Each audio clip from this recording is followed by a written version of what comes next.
The video war, which tells you some of the story with regards to Manchester United's pursuit of a striker. Mark, let's start with someone we know from his Chelsea days, Adrien Rabiot.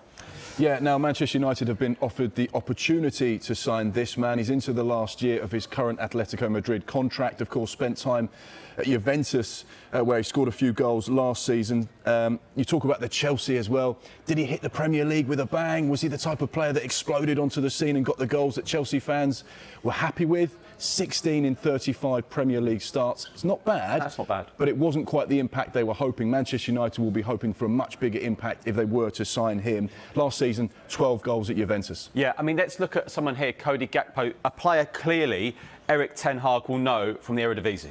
Yeah, a player that's got Champions League experience, which is going to be important. And, of course, he's only 23 years old. There are a lot of clubs in European football and, of course, the Premier League that are interested in him, Michael. He is a player that has a lot of potential and could be a really exciting player for the future. But is he right for Manchester United at the moment? That's the big question mark. But he's definitely on a list of contenders that could go to Old Trafford this summer. You mentioned Champions League, two huge qualifiers they've got against Rangers. Now, someone who's not going to be joining Manchester United is this man. Yeah, Marko Arnautovic. I think I might take the Gary Neville philosophy. No comment, Michael. I think that's the best way to go with this one. Gary Neville, when asked about him on Super Sunday, said, I'm not even going to talk about it. I think that's where we'll go with that one. We know that one is not going to happen now. Not happening. Someone with similar haircuts to us, Benjamin Sesko. I've never been as cool as this man. You definitely are. No, I haven't got that line there. No, Yes, Benjamin Sesko is a hugely exciting raw talent, a player that was interested in by Real Madrid. There were 2 or 3 Premier League sides that wanted to sign him, one of which was Manchester United. He's young, he's exciting, he's the Slovenia international as well, someone with huge potential, but he's kept within that Red Bull group. He's gone from Salzburg to Leipzig, and that was the story I was told a few weeks ago. He wouldn't be going outside of that group at the moment. They know that they have a potential future superstar on their hands, hence why they keep him. So, unfortunately for Manchester United fans, you don't get to see someone as good as him. We then move on to another skin fade, but with blonde highlights this time. And someone who's, again, he's not joining Manchester United, Anthony. I feel like I'm on the shopping channel, you know what I mean? Yeah, the salon. Hair, only with Michael Bridge. Yeah, another player that they've been interested in throughout the course of this summer. Obviously, a key player last year. Doesn't get loads of goals, which was my big concern, because Manchester United needs someone who can come into that setup and score the type of goals that Ronaldo has done. But Anthony, another player that they're interested in, another player that potentially won't be going to Old Trafford. So United fans, they need to start seeing some ticks, no question marks or crosses, Carl.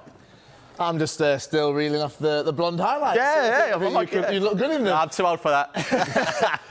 Dan, looking at the different options that are there, some that are potential, some that aren't going to happen, it seems like there's young players that are hungry, that are exciting, and it seems like there's experienced players as well. What's the best fit for Manchester United? The million-dollar question. You know what? It's not great when you sat around this table to just say, I don't know. Manchester United, everything feels like a mess. You look at Morata on the face of it. He's played in the Premier League before. I think he's played with Ronaldo before as well. But he's not a player that they've identified. He's a player that's being offered to them. And with Manchester United now, I kind of feel like they're in between a rock and a hard place, because if they bought someone like Morata in, people are going to say, well, I've just said, oh, he's been offered to them, he wasn't a player that they wanted, they've just got him in for the sake of it.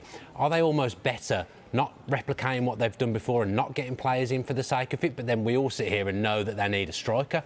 So it's really, really difficult. But on that wall, I think Sesko probably would have been the best one, because I think he probably could have come in and played straight away.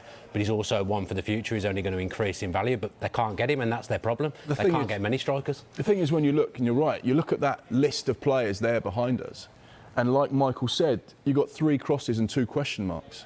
And one of the question marks is a player potentially that they're not really sure about.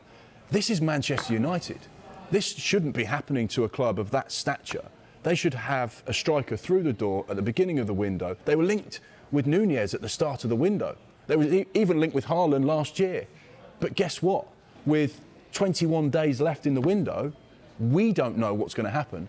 I'd be fascinated to know what Manchester United fans think. Hashtag transfer talk. Who should your club be signing? Because it feels like if we're scratching our heads and we spend every day talking about players and transfers, Manchester United are in a very similar position. Who are they going to get that's going to solve the problem?